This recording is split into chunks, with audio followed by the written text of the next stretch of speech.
Halo, assalamualaikum, kembali lagi.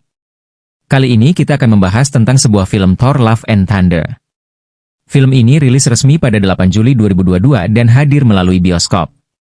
Film pahlawan super Amerika Serikat yang berdasarkan pada karakter Marvel Comics Thor, film ini diproduksi oleh Marvel Studios dan didistribusikan oleh Walt Disney Studios Motion Pictures.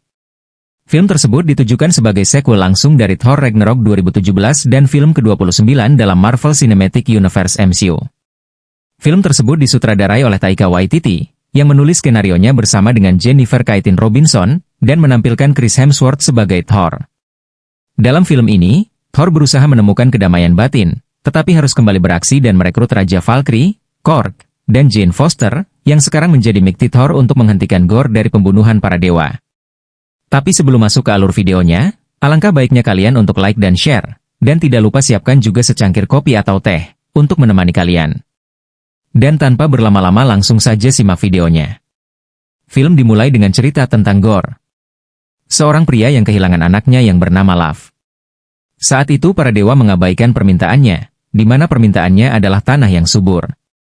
Tapi para dewa mengabaikan permintaannya, termasuk Dewa Rapuh yang ia sembah selama ini. Gorr kemudian berusaha membalas dendam terhadap para dewa yang ia anggap tidak peduli terhadapnya, termasuk Dewa Rapuh. Gorr menemukan senjata yang sangat kuat, yaitu pedang Natural Sword, yang memungkinkannya bisa membunuh para dewa. Gorr diberikan kemampuan oleh pedang Natural Sword, yang mana kemampuannya adalah memanipulasi bayangan dan menghasilkan monster. Namun Gorr dikutuk dengan kematian dan kerusakan yang akan datang di bawah pengaruh pedang tersebut. Di sisi lain, Thor bergabung dengan tim Guardians of the Galaxy, mengetahui adanya sinyal bahaya. Dia berpisah dengan tim Guardians of the Galaxy dan menemukan Sif yang terluka. Sif adalah teman Thor. Sif memberitahu bahwa target Gorr berikutnya adalah kota Asgard. Sementara itu, mantan pacar Thor yang bernama Dr. Jane Foster telah didiagnosa menderita kanker stadium 4. Dengan perawatan medis yang terbukti tidak efektif, dia pergi ke kota Asgard dengan harapan bahwa palu Thor yang bernama Mjolnir dapat menyembuhkannya. Tanpa disadari, Mjolnir pun menyukai aura Jane, dan Mjolnir pun memberi kekuatan Thor ke Jane, dan menjadikan Jane Foster. Di lain sisi, Thor tiba di kota Asgard tepat saat serangan Gorr dimulai. Thor terkejut menemukan Foster memegang Mjolnir, namun ia bekerja sama dengan Foster, Raja Valkyrie, dan Korg untuk melawan Gorr. Kelompok ini menggagalkan Gorr, tapi Gorr melarikan diri, serta membawa beberapa anak-anak Asgard dan memenjarakan mereka di alam bayangan. Kelompok ini melakukan perjalanan ke kota kemahakuasaan untuk memperingatkan para dewa lain dan meminta bantuan mereka dalam menciptakan pasukan untuk mengalahkan Gorr. Setibanya di sana, Zeus selaku pemimpin para dewa tidak mau membantu, karena Zeus berpikir bahwa mereka dapat tetap aman dan tersembunyi dari Gorr di kota kemahakuasaan. Dia juga percaya bahwa Gorr tidak akan dapat mencapai tujuannya untuk mengunjungi alam keabadian atau eternity, di mana dia akan dikabulkan satu permintaannya, yaitu untuk menghancurkan semua dewa. Karena kelompok ini mengetahui kota kemahakuasaan, kelompok ini pun diserang oleh Zeus. Thor menusuk Zeus dengan petirnya, yang berhasil dicuri oleh Raja Valkyrie sebelum mereka melarikan diri untuk menghadapi Gorr di alam bayangan. Dan kelompok ini pun tiba di alam bayangan, namun tidak dapat menemukan anak-anak tersebut. Foster melihat gambar kuno yang menggambarkan kapal perang Thor yang bernama Stormbreaker, sebagai cara untuk memanggil Bifrost untuk memasuki Eternity. Bifrost adalah jembatan pelangi menyala yang membentang antara Midgard atau bumi dan kota Asgard. Dan Foster mengetahui kalau tempat ini adalah jebakan yang dibuat oleh Gorr. Foster membuang Stormbreaker untuk mencegah Gorr mengambilnya. Namun, Gorr mengalahkan kelompok tersebut dan mengancam untuk membunuh Foster. Gorr pun memaksa Thor untuk memanggil Stormbreaker kembali. Thor pun berusaha kembali kota Asgard, namun sayangnya Stormbreaker berhasil direbut Gorr dengan cara menarik Stormbreaker dari tangan Thor.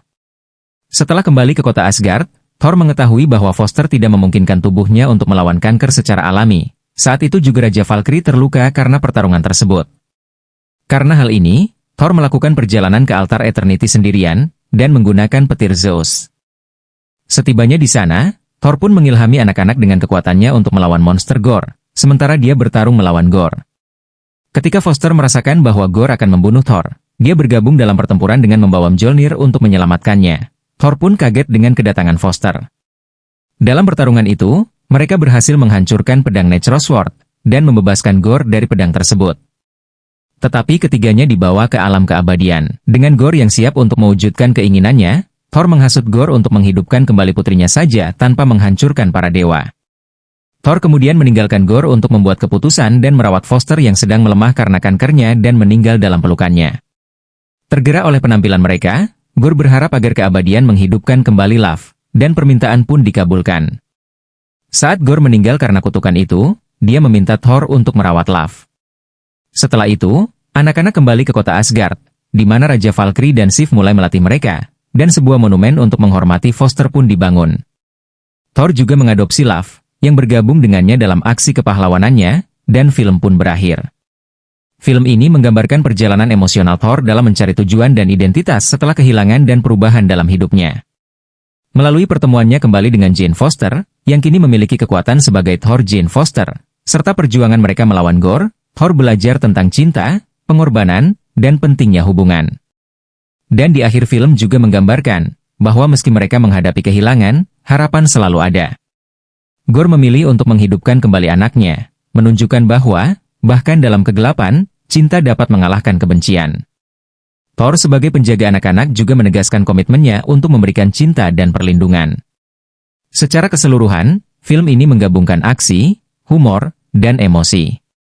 Dan pentingnya saling mendukung di tengah kesulitan.